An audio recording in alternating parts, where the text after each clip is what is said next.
Good morning, boys and girls. Welcome to our 10:30 kids story time. I know I'm a little early. It's about 10:15 or so, 10:20. But I'm on the road, and so I stopped and before I lost service. I want to talk to you a little bit. I don't know.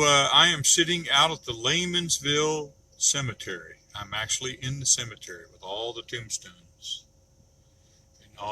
I look around at all these tombstones, and there's a lot of memories. These people that are buried here, they were loved by their families and their friends. There's a lot of love represented in this big field with all these tombstones. I think about, I had a grandma that was a really good grandma. My mom's mom, I would go there and stay for a week or two in the summer.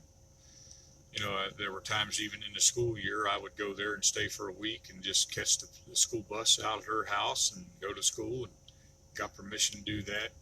She played games with me, taught me to play checkers and Chinese checkers and word games and things like that. And every day we would take a walk down from the house. I've said this before, she was a walking insect and animal encyclopedia. She just knew so much about bugs and nature and things like that. And as we'd walk along, she'd point something out and tell me about it. It gave me kind of a love for that kind of science, life science and earth science, those kind of things in school. I always did well at, because she had taught me some of the things that we would be discussing in class. And she would make, I think my favorite thing that she'd make fried chicken, fried in Crisco in one of those electric skillets. And boy, it was so good. And then if there was something that she would fix that I never wanted, she'd make that cheap macaroni and cheese out of a box, and then she'd take a big scoop of stewed tomatoes and put it in there and mix that all together. I didn't want any part of that. Nope.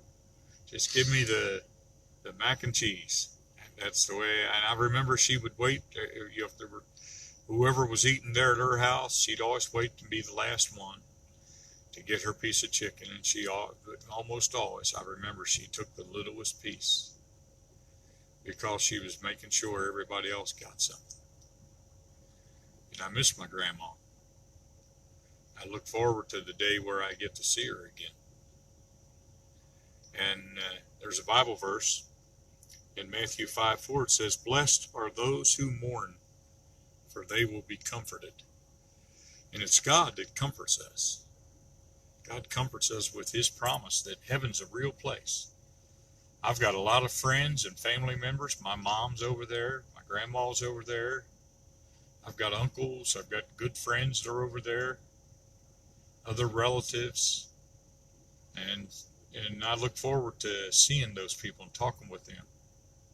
And so if you get to see your grandma, your granddad, your pap, in the next couple of days or so, you ought to really be glad. When you see them, hug them really hard. Be glad you get to see them. Because you never know when something might happen and you won't get to see them anymore, at least here. So I don't talk like this to make you sad. I just encourage you to find the people you love and hug them really hard. Your mom, your dad, your brothers and your sisters. Yep. Yeah, I know. I don't want to hug them. Yep. Give them a big hug, and don't give them a big squeeze, and just don't let them go till they know that you love them. So have a good day.